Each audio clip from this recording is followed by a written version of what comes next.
Take it. You want Okay, take it. Let's have some deep thought conversation. So, I couldn't call my best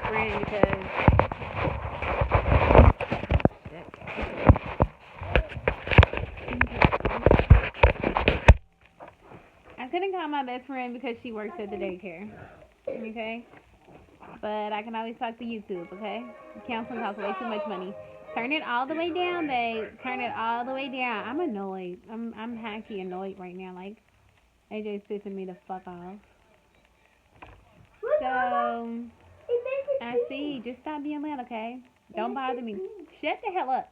Shut up. Anywho. So, around this time of night, I get to reminiscing. I get to fantasizing. I get to missing my old life. Specifically where Papa would work and I would stay home. But I wasn't necessarily happy during that time because he would work 14-hour shifts a day and then get off work from a 14-hour shift and go work another fucking job. That shit has always pissed me the hell off, and I'm not trying to be mad tonight. Tonight, in general, he lost a really good job all the way back in March. Or something like that. I don't really remember. But something happened. And then the car went down, and I don't even remember everything that happened. But most recently, the stuff that happened was I went to a different state. He stayed there. Me and him both had kind of like side plans because we had both took a job. He took a job the day before my new job started. He wasn't supposed to do that at all. He was supposed to be here now. But he's very, very attached to Georgia, which I didn't even mean to say that out loud. But honey, I'm not there anymore, so I don't care that people know that it's Georgia. So anyways, so he ends up staying inside the apartment, working, makes a commitment to pay the rent and all this other stuff, right? But it wasn't working out. And it was about to be 3 days before rent was due, and there was $700 left to be paid. And he had a money order for $200, so he would have had to get $500 more. Okay? So, in reality, the job that he has in Georgia at night is with the uncle. And the uncle pays based off of whatever the hell he feels like. So if my boyfriend's going through something, his uncle pays more, okay? That's a problem for me. Because a long time ago, the uncle was not paying enough, and I told him, you need to have a serious conversation with this man about paying you more, okay? And sometimes, like, the uncle will take him shopping and stuff, and we are really getting into the deepness of the situation. And it's okay for me to talk about it, and I'm talking about it so that I can make a right choice, okay? And I don't give a damn what people say because I love them anyway. So, anywho. So around this time of night, I get to fantasizing and stuff. And I keep telling myself, don't talk about it. It's like, don't think it, don't say it like the fucking boogeyman. Don't bring it up. Because he's already committed to coming down here with me. And in about 5 days, I'll be in my brand new home. It's a 3-bedroom house. For cheaper than what we were paying for the apartment, okay? But let's just talk about what happened. So, he's supposed to pay this rent. He's got $200. $700 is needed, which is really $500, and it's due in 2 days, right? Or they're gonna file an eviction. That's why I left because I got tired of this possible eviction shit. I got fucking tired of it. And so then that was when the house burnt down. And it wasn't necessarily that unit that caught on fire. It was all of the units around it. So he had this catastrophic fire. So that happened, okay? And the rent money was in it. And I wasn't sympathetic enough, but I can just be real with y'all. I was done with the apartment. I said I was moving October 15th. The real question overall is why didn't he just come with me? He said that he didn't come with me because he didn't want me to have to pay for a room. But now since the house burned down, he's paying for a room in a different place. And I mean, he's supposed to be down here in 5 days. It's just that on today, since I brought it up whenever I shouldn't have, I brought it up and I said, I miss our old life.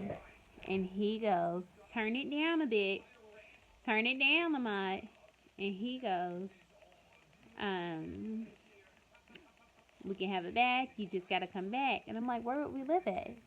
And I was like, yeah, I'll come back when we get a great place to live at. And he was like, that's no problem. I'm like, how is it no problem? Like, seriously, how is it no problem when the current job that he's working is going to end the second week of January? And how is it no problem if it costs thousands of dollars to start a new place to live, you know? And how is it no problem when I done already signed a 2-year lease, okay? So, but I want to give him a special congratulations because he did give me $600 down on my move-in money. And so, and it costed $1,000 to take the house off the market. Close your legs. So I paid for that, and he gave me $600. So that was sweet. That was amazing. And so now all I have to do is pay $900, and then rent will be paid into February. I'm a very smart girl. Just like whenever I said that we were moving out October 15th, that would have prevented the fire, that would have prevented eviction, everything would have been great. So him and my dad wanted to hold on to it. But now it's the fact that I'm not in Georgia anymore, the apartment's gone, and he's still talking about how we could start a life in Georgia. How, baby? But at the same time, I'm torn because, and I have to walk a straight line, a straight path, because when we were in Georgia, we had a one-bedroom. The one bedroom had a really, really large closet space.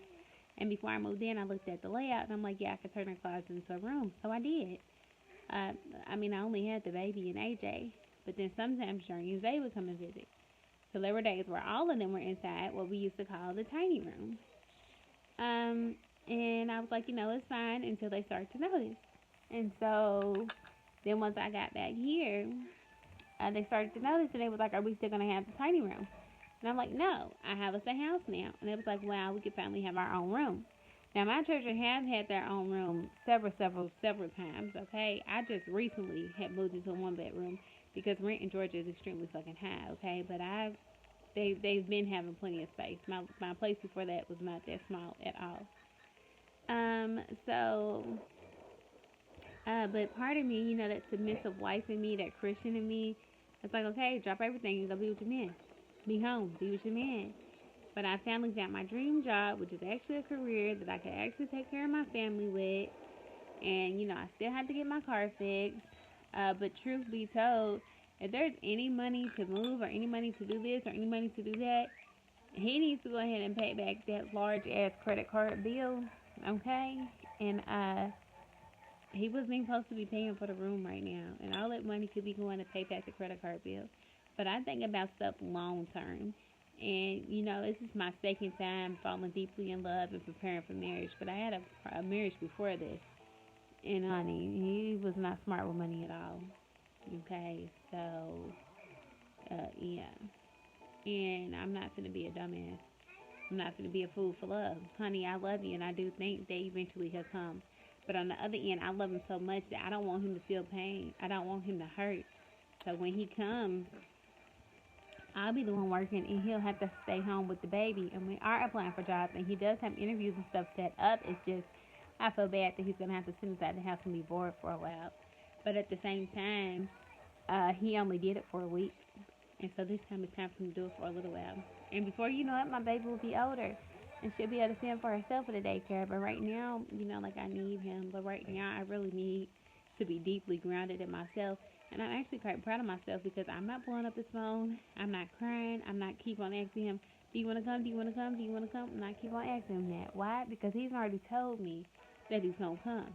Okay? And he's the type of person to where he's going to talk about this and talk about that. But he said he was going to come, and he told me to stop thinking that he's not saying that he's not going to come. I just think that he's trying to tell me that we could be in Georgia and that it's possible for us to be in Georgia. And I'm going to have to tell him, like a good Christian woman, when you get shit right, then I can do it, okay? But right now, I cannot, okay? I got to lock myself up to curb myself down for these children that I didn't